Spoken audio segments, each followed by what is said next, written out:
राहुल गांधी। राहुल गांधी राहुल गांधी और बात अब राहुल गांधी की करेंगे, जिनका आम आदमी से लेकर लीडर्स तक उनका मजाक उड़ाया। उन पर कई तरह के मीम्स बने। ऐसी मशीन लगाऊंगा, इस साइड से आलू घुसेगा, उस साइड से सोना निकलेगा। मजा आया और मैं ये जो मजा है हिंदुस्तान के हर व्यक्ति को देना चाहता हूं। हर महीना कटाकट। जिनके फैमिली मेंबर संसद से लेकर प्रधानमंत्री तक बने हैं। इनकी दादी खुद इस देश के पीएम तक रह चुकी है। आखिर इसे पप्पू क्यों कहा जाता है? राहुल गांधी का नाम खराब है। राहुल गांधी हम नहीं सुनते राहुल गांधी की, वो तो पप्पू है। 2014 और 2019 में मोदी की आंधी में कांग्रेस का सुपड़ा साफ हो गया था।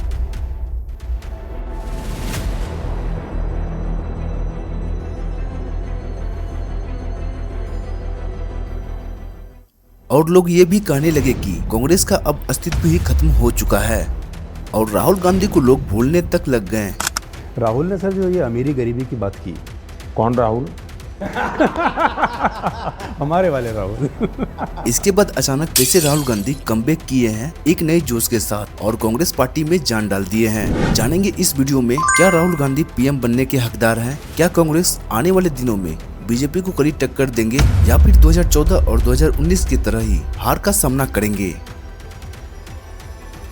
ये बात है 19 जून 1970 की। इंदिरा गांधी और राजीव गांधी का एक बेटा होता है जिसका नाम रखा जाता है राहुल गांधी। राहुल गांधी का पूरा परिवार राजनीति से बिलोंग करता है। राहुल गांधी राजीव गांधी के पुत्र, इंदिरा गांधी के पोते और जवाहरलाल नेहरू के परपोते थे। ये तीनों भारत के प्रधानमंत्री रहे हैं। राहुल गांधी ने अपनी प्रारंभिक शिक्षा दिल्ली के सेंट कोलंबस स्कूल से प्राप्त की। इसके बाद उनका एडमिशन देहरादून के द डून स्कूल में कराया गया। इस समय राहुल गांधी 14 साल के थे और स्कूल में ही पढ़ रहे थे। इसके बाद हुआ एक ऐसा घटना जिसने गांधी परिवार और पूरे देश को हिलाकर रख दिया। ये दिन था 31 अक्टूबर 1984। इंदिरा गांधी अपने आधिकारिक निवास अकबर रोड नई दिल्ली से निकलकर एक इंटरव्यू के लिए जा रही थी। जैसे ही वो बगीचे से होकर गुजर रही थी तभी उनके अपने ही सुरक्षा गार्डों ने उन पर गोलियां चलवा दी, जिससे उसकी मृत्यु वहीं पर हो चुकी थी।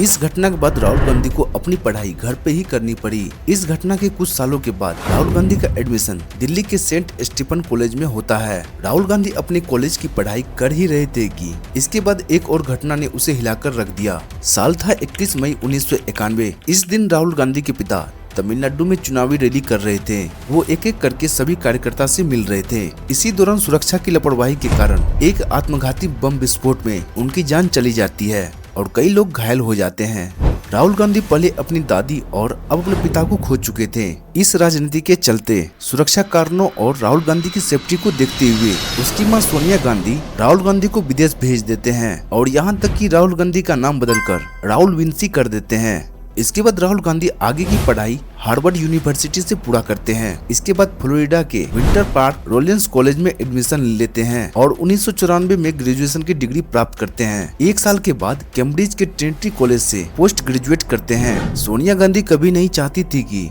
राहुल गांधी राजनीति में आए। राहुल गांधी को भारतीय राजनीति से हमेशा दूर रखा। ग्रेजुएशन के बाद राहुल गांधी मैनेजमेंट गुरु माइकल पोर्टर की सलाहकार संस्था लंदन में करीब 3 साल तक काम किया। वहां भी वो सुरक्षा कारणों की वजह से राहुल विंसी के नाम से काम करते थे। उनके साथ काम करने वाले ज्यादातर लोगों को नहीं पता था कि वो भारत के पूर्व पीएम के बेटे हैं। करीब एक दशक बाद राहुल गांधी वापस इंडिया आते हैं अपनी पूरी पढ़ाई को करके और यहाँ पे देखते हैं बीजेपी सत्ता में है। लेकिन राहुल गांधी राजनीति से दूर रहना चाहते थे। लेकिन गांधी परिवार का इतिहास ही राजनीति कर रहा है, जिस कारण राहुल गांधी को न चाहते हुए भी राजनीति में उतरना पड़ा। 2004 में लोकसभा चुनाव होता है और कांग्रेस पूरे जोर शोर से ये चुनाव लड़ रही थी। करीब एक दशक तक खुद को राजनीति से दूर रखने के बाद राहुल गांधी 2004 में अमेठी से अपना पहला लोकसभा चुनाव लड़ते हैं। यह वही सीट था जहां से उनके पिता राजीव गांधी और मां सोनिया गांधी सांसद रह चुके थे। राहुल इस लोकसभा चुनाव में 1 लाख से अधिक वोटों से जीत हासिल करते हैं और वो पहली बार सांसद बनते हैं। इस चुनाव में बीजेपी हार जाती है और कांग्रेस को बहुमत मिलता है।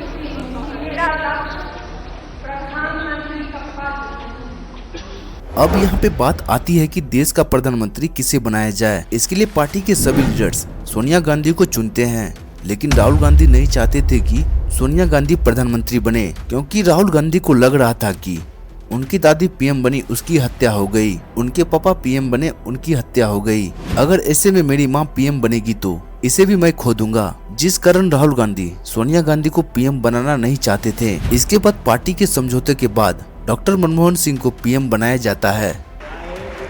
I, Manmohan Singh, do swear in the name of God that I will bear true faith and allegiance to the Constitution. इसके बाद 2009 के लोकसभा चुनाव में राहुल गांधी का रोल काफी अहम माना गया था। राहुल गांधी उस समय कांग्रेस के महासचिव थे। उन्हें खास तौर पर युवाओं और पार्टी को मजबूत करने की जिम्मेदारी दी गई थी। उन्होंने कई जगह प्रचार प्रसार किए और खास करके युवाओं को जोड़ने की कोशिश की। राहुल गांधी की रणनीति के बदौलत कांग्रेस इस साल 2009 में 206 सीटें जीतती है। Just like the Prime Minister has said, first of all, I would like to thank the people of our country for reposing their faith in the Congress Party once again. जबकि 2004 में कांग्रेस 145 सीटें जीती थी और इस बार भी कांग्रेस प्रधानमंत्री डॉक्टर मनमोहन सिंह को बनाते हैं। इसके बाद साल आता है 2014। राहुल गांधी को कांग्रेस का एक प्रमुख चेहरा बनाया गया। इस समय पूरे देश में मोदी लहर चल रही थी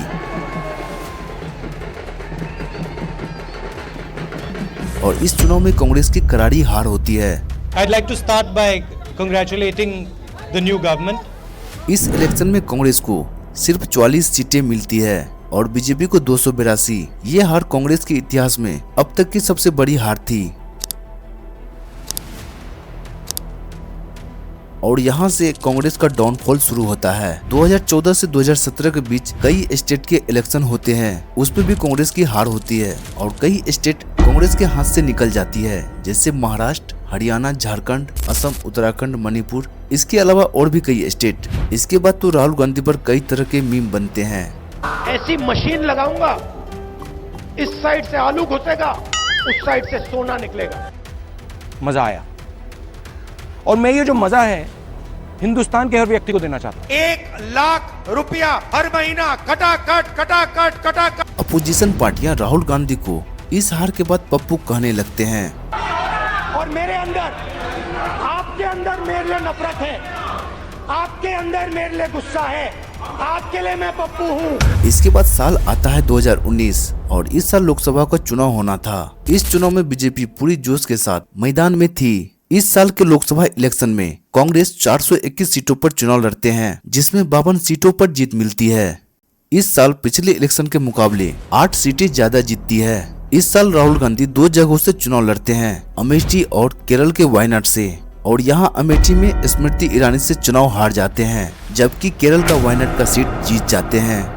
राहुल गांधी की तस्वीर नजर आई है, आप तस्वीरों में देख सकते हैं राहुल गांधी नजर आ रहे हैं, हालांकि अभी भी मुस्कुरा रहे हैं। वायनाड में खैर शानदार जीत मिलती हुई नजर आ रही है उन्हें, लेकिन अमेठी की अगर हम बात करें तो लगभग 24,000 मतों से पीछे चल रहे हैं स्मृति ईरानी से। इस वक्त उनकी खुद की हार के साथ साथ सबसे बड़ा सवाल ये है, उनकी पार्टी 21 राज्यों में खाता नहीं खोल पाई है, शून्य पर है।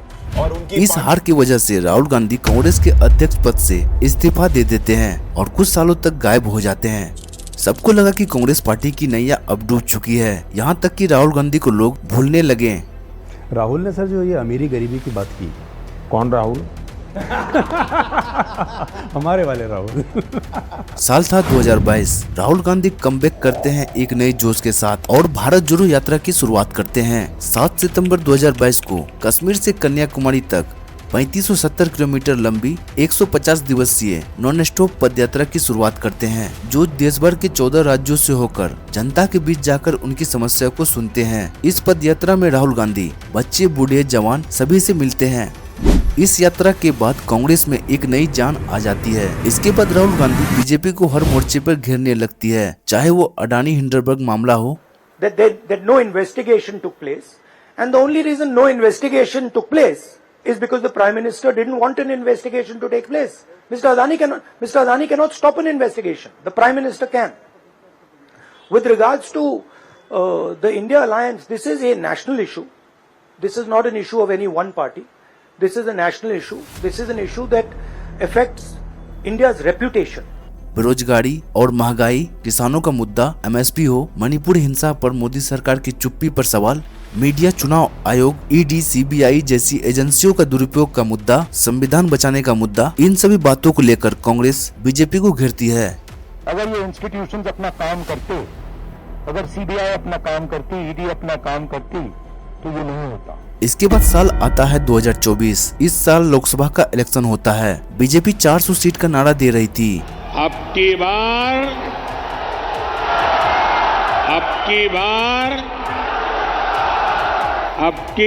लेकिन इसमें बीजेपी 240 सीटें जीतती है और कांग्रेस को 99 सीटें मिलती है, यानी कि 2014 के मुकाबले 2 गुना से अधिक। जहां कांग्रेस 2014 में 44 सीटें जीती थी, 2019 में 52 और इस साल 2024 में 99 सीटें जीतती है। और इस साल भी बीजेपी अपने सहयोगियों दल को मिलाकर सरकार बना लेती है।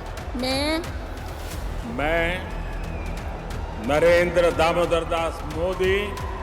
और इस चुनाव में राहुल गांधी वायनाड और रायबरेली से जीतते हैं। 2014 के बाद ऐसा लग रहा था पहली बार कांग्रेस मजबूत दिखाई दे रही थी। इसके बाद राहुल गांधी लगातार जनता की आवाज को सदन में उठाते रहते हैं।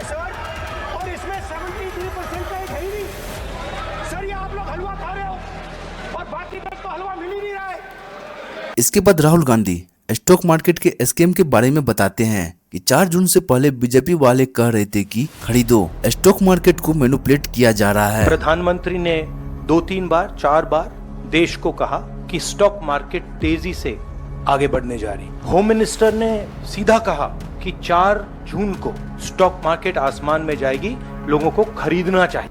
इसके अलावा राहुल गांधी कई मुद्दे उठाते हैं और कहते हैं कि ये सरकार अडानी अंबानी की सरकार है। ये बड़ों को और बड़ा करना चाहती है और छोटों को और छोटा। आपने देखा होगा 10 साल नरेंद्र मोदी जी ने अदानी और अंबानी का नाम नहीं लिया। और इसके बाद साल आता है 2025। इस साल बिहार में विधानसभा चुनाव होने वाले हैं और चुनाव से ठीक पहले राहुल गांधी बीजेपी पे एक आरोप लगाते हैं कि बीजेपी वाले कैसे वोट की चोरी कर रहे हैं। यह है चोरी 5 तरीके से होती है। इनवैलिड फोटोग्राफ, ये बहुत बड़ा तरीका है।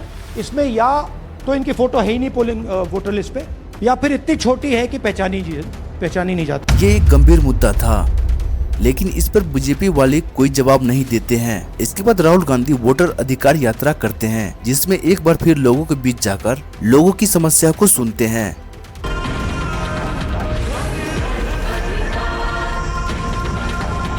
और इस तरह से बीजेपी जिसे हल्के में ले रही थी, वही अब उन पर भारी हो रहा है। दोस्तों, आपका क्या कहना है इस वीडियो पर? आप कमेंट में बता सकते हैं। दोस्तों, अगर आप पहली बार वीडियो हमारे देख रहे हो तो इस चैनल को सब्सक्राइब जरूर कर लें।